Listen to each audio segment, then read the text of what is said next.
नमस्कार, आप देख रहे हैं आज तक। आपके साथ मैं हूं सईद अंसारी। स्वागत है आपका दस्तक। दिल्ली का मैक्स अस्पताल आज कोरोना के मरीजों की जान बचाने के लिए हाईकोर्ट चला गया। अर्जी देकर अदालत से तुरंत ऑक्सीजन सप्लाई की गुहार लगाई और इसके बाद अदालत ने केंद्र को इसे लेकर आदेश दिया। लेकिन हमारे देश की राजधानी दिल्ली के अस्पताल ही ऑक्सीजन की कमी से नहीं जूझ रहे हैं। हमारे देश भर में सिस्टम स्ट्रेचर पर है और इसका एहसास करवाने वाली ये तस्वीरें अब हम आपको दिखाते हैं। तस्वीर में मरीज के परिजन के हाथ में ऑक्सीजन का भारी भरकम सिलेंडर है तो दूसरे हाथ में बीमार का स्ट्रेचर। ये सिलेंडर की तस्वीर देख रहे हैं, इसके बाद आप स्ट्रेचर देखेंगे। ये स्थिति है, देखिए पीछे स्ट्रेचर लाल तीर के निशान से जो हम आपको दिखा रहे हैं। परेशान कर देने वाली ये तस्वीर उत्तर प्रदेश के शाहजहांपुर के राजकीय मेडिकल कॉलेज की है, जहां तीमारदारों को अस्पताल में इस तरह से भटकना पड़ रहा है।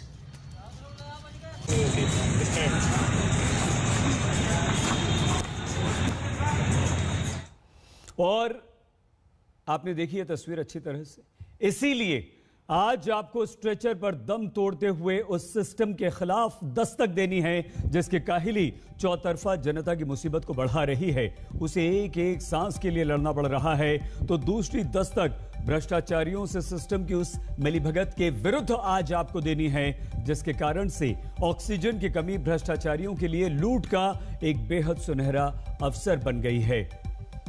सोचिए, कोरोना से जो ऑक्सीजन जीवन देने का काम करती है, आज पूरे देश में उसी ऑक्सीजन की कमी है। दिल्ली के अस्पतालों ने आपात स्थिति का अल्टीमेटम दे दिया है, तो उत्तर प्रदेश के अस्पतालों ने भी ऑक्सीजन की कमी को लेकर अपने हाथ खड़े कर दिए हैं। यहां तीमारदारों से दो टूक ये कह दिया गया है कि अगर ऑक्सीजन का आप इंतजाम कर सकते हैं तो मरीज का इलाज होगा हमारे अस्पताल में, वरना अपना मरीज कहीं और ले जाओ। हैरान परेशान मरीज के रिश्तेदार ऑक्सीजन सिलेंडर लेकर रीफिलिंग सेंटर्स के बाहर भटक रहे हैं, लेकिन वो भी नहीं हो रहा।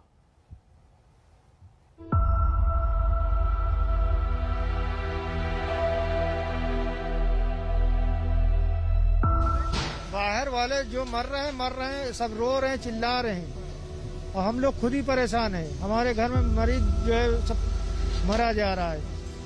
अब हम लोग से कहा जाए, जहाँ जो पाता पुलिस वाले आते लाठी डंडे को वहाँ पे भगा देते हैं। और हम लोग जाएं तो कहाँ जाएं?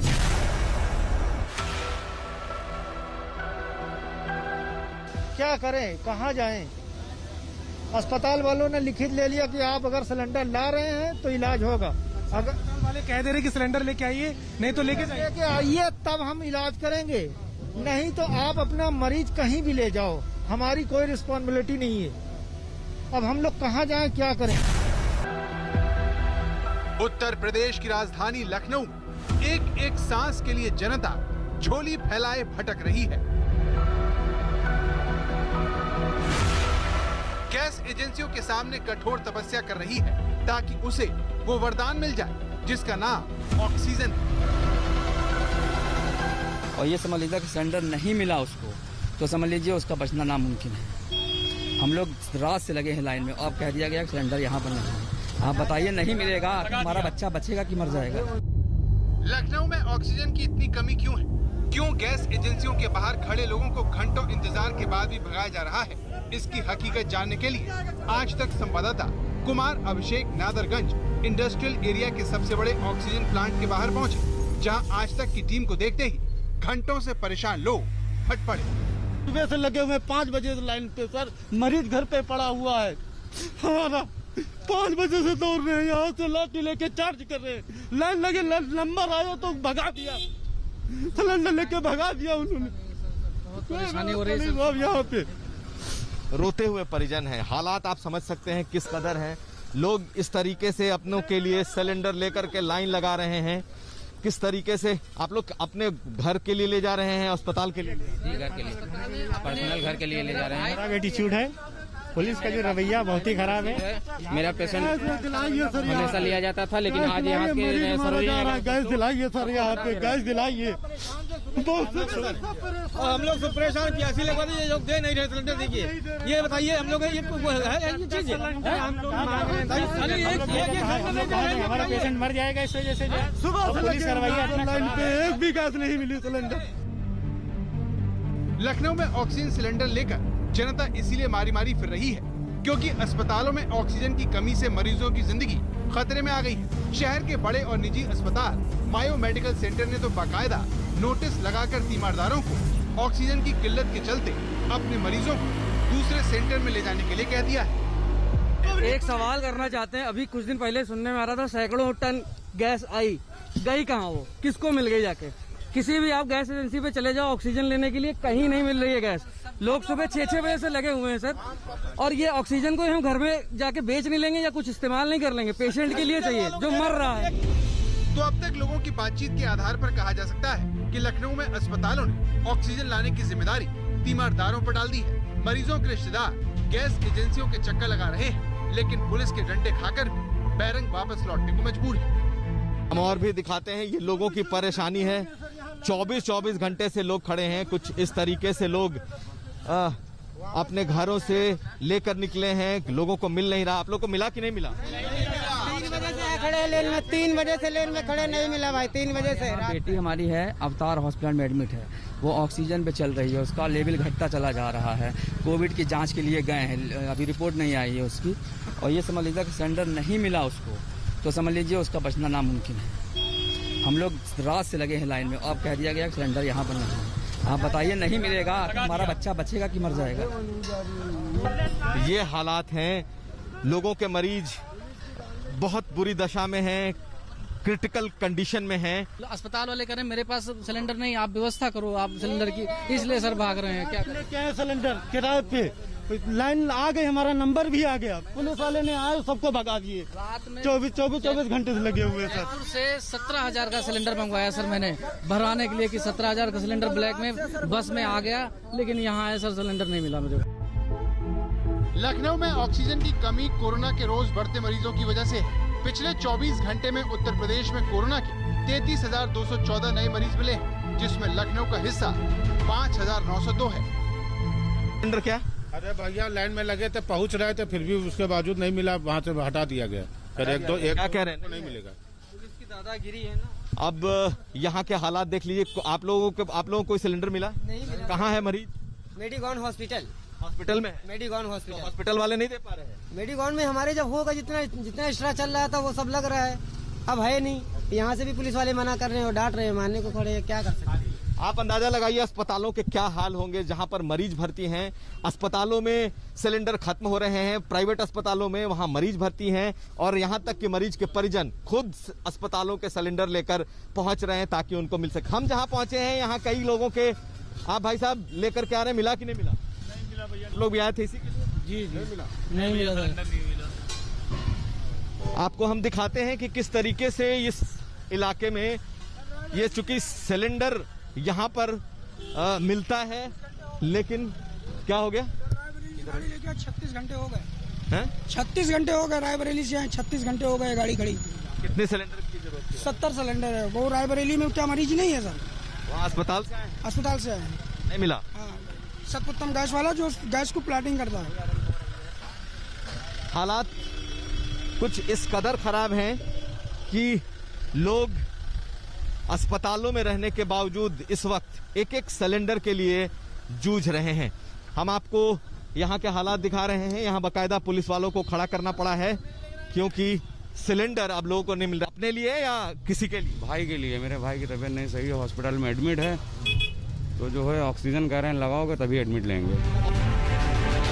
ऑक्सीजन की इसी कमी का एहसास राज्य सरकार को भी है, जिसे खत्म करने के लिए लखनऊ से टैंकर ट्रेन से बोकारो भेजे गए हैं, जिनमें ऑक्सीजन भरकर रेल के रास्ते ही इन्हें लखनऊ लाया जाएगा।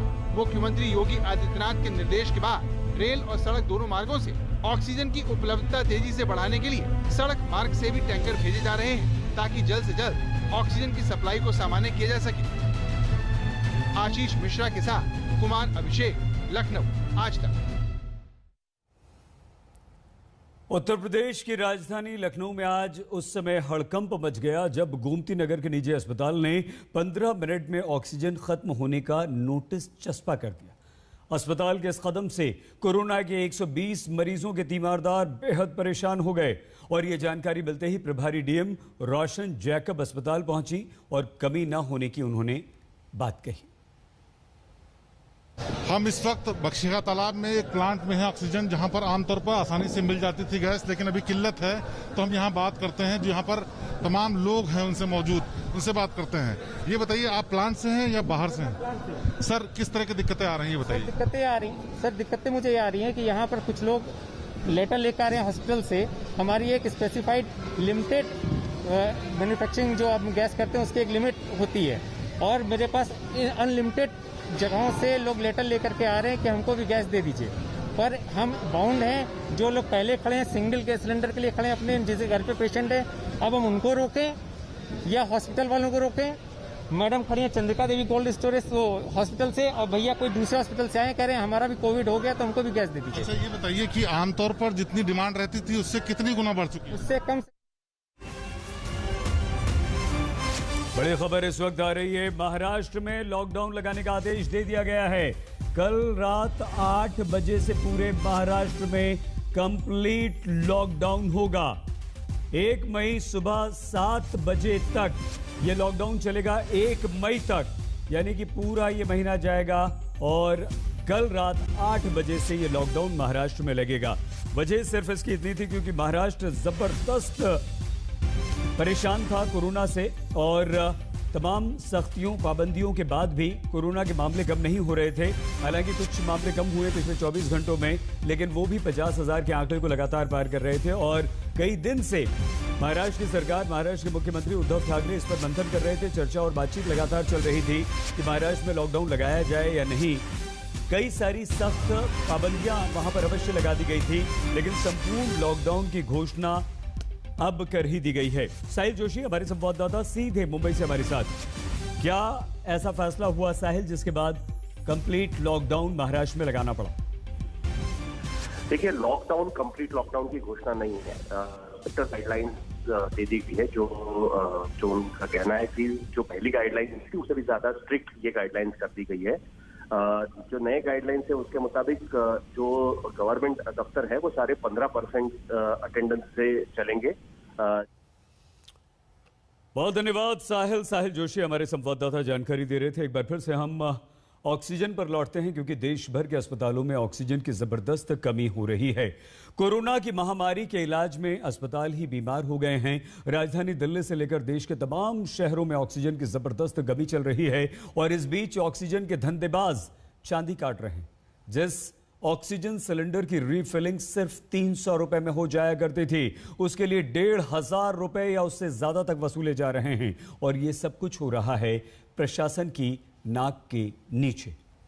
ये सवाल हम यूं ही नहीं उठा रहे हैं, ये सवाल तो तब से उठ रहे हैं जब से दिल्ली एनसीआर में ऑक्सीजन सिलेंडर की किल्लत की खबरें आ रही हैं। इन सवालों की सच्चाई जानने के लिए हमारी स्पेशल इन्वेस्टिगेशन टीम अपने खुफिया कैमरों के साथ मैदान में। हमारी खुफिया टीम पहुंची दिल्ली के शहादरा में, जहां मोतीराम रोड पर प्रताप गैस का गोदाम है। यहाँ पर हमारी टीम की मुलाकात जानू सैनी नाम के एक शख्स से हुई।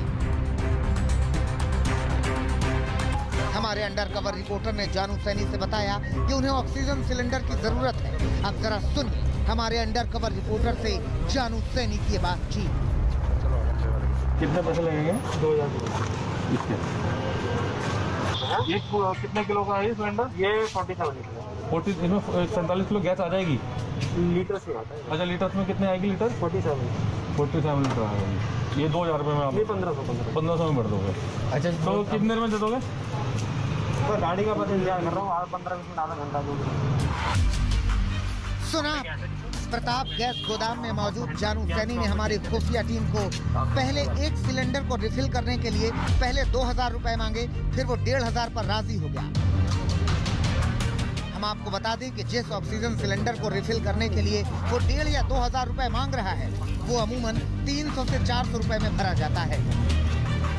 2 दिन पहले तक जानू सैनी ने हमें 47 लीटर का सिलेंडर 1,200 रुपए में दिया था, लेकिन जब मांग बढ़ी तो उसने 2 दिन बाद ही दाम बढ़ा दिए। सुनिए हमारे अंडर कवर रिपोर्टर से जानू सैनी की बातचीत और देखिए कि किस तरह इन कालाबाजारी करने वालों का हिसाब किताब चलता है।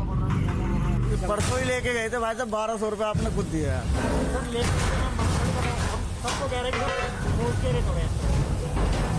यार किसी की मजबूरी होती है, जब भी आता वैसे थोड़ी आता कोई। मजबूरी तो सबकी क्या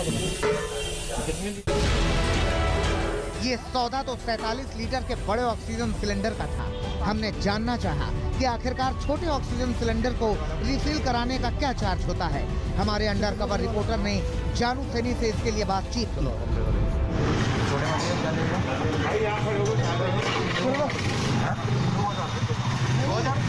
छोटे वाले के भर लेंगे 500 यार अभी 1 घंटा लगेगा। मतलब गाड़ी आने वाली है, माल ना भरने गया होगा। सुना, 10 लीटर के छोटे ऑक्सीजन सिलेंडर को रिफिल करने का चार्ज ये शख्स 500 रुपए बता रहा है, जबकि अमूमन 10 लीटर का ऑक्सीजन सिलेंडर महज 100 रुपए में ही रिफिल हो जाता है। ये तो महज एक ऑक्सीजन गैस गोदाम की हालत है।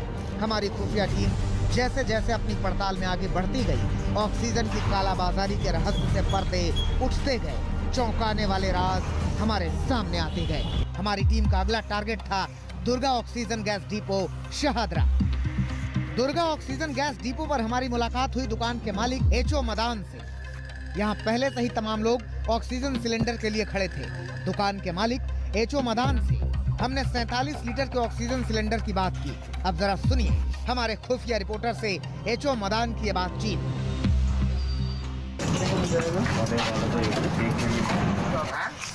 देखे भी नहीं मिल रहा है गैस ये वाले है बेटा। ये कितने का हुआ? ये 6,000 रुपये। सुना आपने, दुकान के मालिक मदान ने हमें बताया कि 47 लीटर का ऑक्सीजन सिलेंडर उसके पास नहीं है। उसके एवज में उसने 7 लीटर का सिलेंडर ऑफर किया, जिसकी कीमत उसने बताई 6,000 रुपए, जबकि 7 लीटर का ऑक्सीजन सिलेंडर अमूमन 3,000 रुपए तक मिल जाता है। मदान ने हमें सिलेंडर की कीमत का गणित भी समझाया।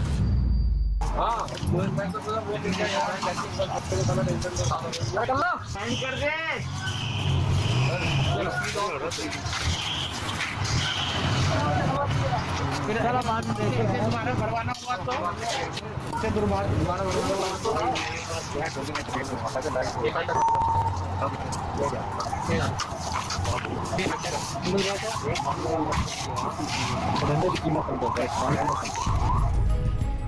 हमारी खुफिया टीम ने अपनी पड़ताल में पाया कि दिल्ली में ऑक्सीजन सिलेंडर की जमकर कालाबाजारी चल रही है।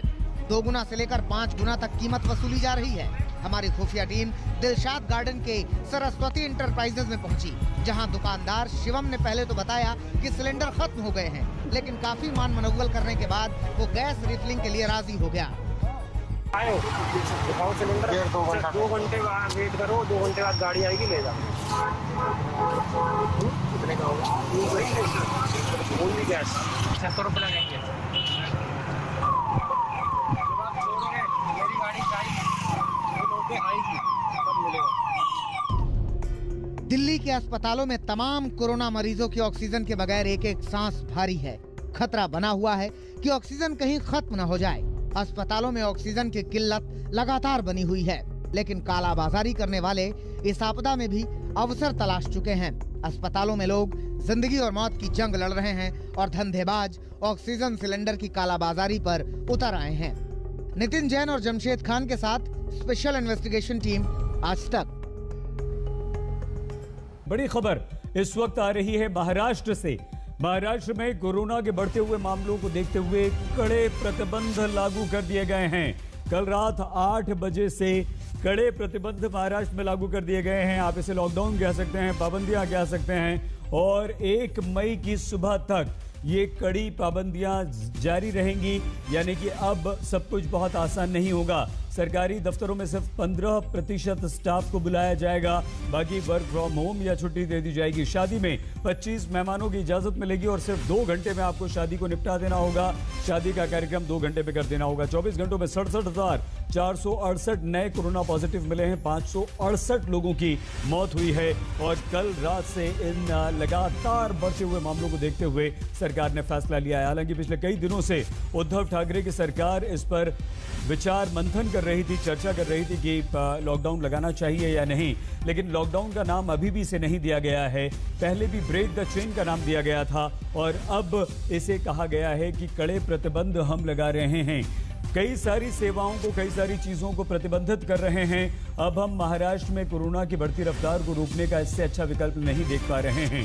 तो जो चीज़ें हैं वो हम आपको बता रहे हैं। सरकारी दफ्तरों में 15%, शादी के लिए 2 घंटे में शादी कीजिए, 25 मेहमानों को बुलाइए आप, उससे ज़्यादा आप नहीं कर सकते हैं। तो ये कड़े प्रतिबंध हैं। इसके अलावा आपको जुर्माना भी लगेगा 50,000 रुपये। अगर आपने 25 से ज़्यादा 26 लोग या उससे ज़्यादा बुला लिए तो आप पर जुर्माना भी लगेगा, तुरंत 50,000 रुपये का जुर्माना लगेगा। तो सरकार को जो करना है कर दिया सरकार ने। अब आपको कम से कम खुद ये देखना होगा कि आप अपने आप को घरों में कैद करें, आप इस कोरोना से लड़ने में मदद करें। नियम, कायदे कानून महाराष्ट्र की सरकार ने बना दिए हैं, प्रतिबंध काफी कड़े कर दिए हैं। लॉकडाउन का नाम तो इसे नहीं दिया है, लेकिन यह लॉकडाउन से कम भी नहीं होगा, क्योंकि अब आप बिना वजह घर से बाहर नहीं निकल पाएंगे। आपको घरों में ही रहना होगा। सरकारी दफ्तरों में सिर्फ 15% कर्मचारियों के साथ काम होगा। शादी समारोह सिर्फ 2 घंटे के लिए होंगे। 25 मेहमानों को आप बुला पाएंगे। शादी का सिर्फ एक कार्यक्रम होगा जो सिर्फ एक ही हॉल में होगा। शादी में नियमों का उल्लंघन करने पर 50,000 रुपये का आप पर जुर्माना लगेगा। ये कुछ मोटी मोटी बातें हम आपको बता रहे हैं। हम ये भी आपको बता दें कि ये लॉकडाउन तो नहीं कहा जा रहा है, लेकिन बेहद कड़े प्रतिबंध होंगे। कुछ बातें आपको जरूर बता रहे हैं, लेकिन इसके अलावा अगर बिना किसी काम के आप सड़कों पर निकलते हैं तो भी आप पर कार्रवाई की जाएगी, पुलिस की सख्ती होगी। अब आप बेवजह यहां वहां नहीं घूम पाएंगे। सौरभ वक्तानिया हमारे संवाददाता मुंबई से हमारे साथ जुड़ चुके हैं। लॉकडाउन इसे ना कहें सौरभ, लेकिन फिर भी ये लॉकडाउन से कम तो नहीं है। और कितनी सख्त ये पाबंदियां या प्रतिबंध होंगे कल रात 8 बजे से 1 मई तक? सौरभ जी देखिए, सबसे पहले तो जो ऑफिसेस के जो सरकारी कर्मचारी है उनकी तादाद पूरी 15% पर कर दी है। बहुत ही इंपॉर्टेंट, अगर जो डिजास्टर मैनेजमेंट के जो लोग हैं अगर जो वो रहते हैं तो वो जो बड़े अधिकारी है वो वहां पर आ सकते हैं। अब देखिए, आप घरों से अभी बाहर बिल्कुल भी नहीं निकल सकते, चाहे वो इंटर सिटी हो या इंटर डिस्ट्रिक्ट हो। बहुत ही ज्यादा इमरजेंसी, यानी कि कोई पेशेंट आपका बहुत ज्यादा सीरियसली बीमार है या कोई आप फ्यूनरल में जा रहे हैं, तभी आपको परमिशन मिलेगी और उसके लिए भी आपको परमिशन लेनी पड़ेगी। दूसरी से जब से अहम जानकारी, जो प्राइवेट बसेस है जो इंटर डिस्ट्रिक्ट चलती है, तो उन पैसेंजर्स को भी पहले जो अथॉरिटी है, लोकल अथॉरिटी उससे परमिशन लेनी पड़ेगी। बाद में जब वो बस से भी उतरेंगे तो उनको 14 दिन के लिए क्वारंटाइन का स्टैंप लगाया जाएगा। शादी के लिए मैं आपको बता दूं, शादी में अगर 25 से ज्यादा लोग नहीं होनी चाहिए और शादी आपको 2 घंटे में पूरी करनी है। अगर जो ये नहीं करेंगे तो 10,000 का जुर्माना भी लग जाएगा। सौरभ, धन्यवाद आपका फिलहाल इस जानकारी के लिए। सौरभ वक्तानिया हमारे संवाददाता मुंबई से जानकारी दे रहे थे। तो कल से बेहद कड़े प्रतिबंधों से गुजरेगा महाराष्ट्र, और ये सब कुछ इस वजह से हुआ क्योंकि कोरोना की मार से तड़पते कराहते बिलखते महाराष्ट्र में ये होना बहुत ज़रूरी था। और यही महाराष्ट्र में आज एक और हादसा हो गया। ये एक ऐसा हादसा हुआ जिसने पूरे राज्य को हिलाकर रख दिया। ओल्ड नासिक के अस्पताल में ऑक्सीजन लीक हुई और अस्पताल में भर्ती 22 मरीज बगैर ऑक्सीजन के दम तोड़ गए। इस हादसे को जिसने भी सुना देखा वो सिहर गया। मगर हादसे पर महाराष्ट्र में जबरदस्त राजनीति हो रही है। कहां बचा है कुछ कहने को, कुछ सुनने को, कुछ जताने को, कुछ बताने को। ओल्ड नासिक के जाकिर हुसैन अस्पताल के इस इमारत में 22 लोगों के हलक में ही अटक के रह गई सांसें। एक एक सांस के लिए 22 मरीज तड़पे और तड़प कर मर गए। कुल 23 लोग भर्ती थे इस अस्पताल में, सब ऑक्सीजन पर थे।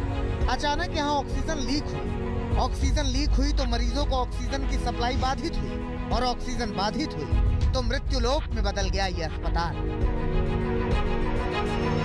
डेथ टोल 22 है। वो इस अस्पताल में जो टाँकी बिठाई गई थी उस टाँकी का कॉक डैमेज होने की वजह से सवेरे प्रेशर नीचे आ गया। इस वजह से इन्वेजिव वेंटिलेटर पे जितने भी लोग थे उनको ऑक्सीजन टाइम पे मिला नहीं। 22 लोगों की मौत हो चुकी है। वो टाँकी इमीडिएटली 1-आधे घंटे के अंदर भी शुरू हो गई। वो अभी उसी टाँकी से सप्लाई हो रहा है, लेकिन इस दौरान जो प्रेशर कम हुआ उस वजह से हादसा हुआ है। कोरोना ने पहले ही महाराष्ट्र को मुसीबत में डाल रखा है। पहले से ही अस्पतालों में मरीजों को इलाज नहीं मिल पा रहा। दवाइयों की किल्लत से मरीज अस्पतालों की चौखट पर दम तोड़ रहे हैं। ऐसी स्थिति में गैस का यूं लीक होना और 22 लोगों का मर जाना हर किसी के मन को मार रहा है।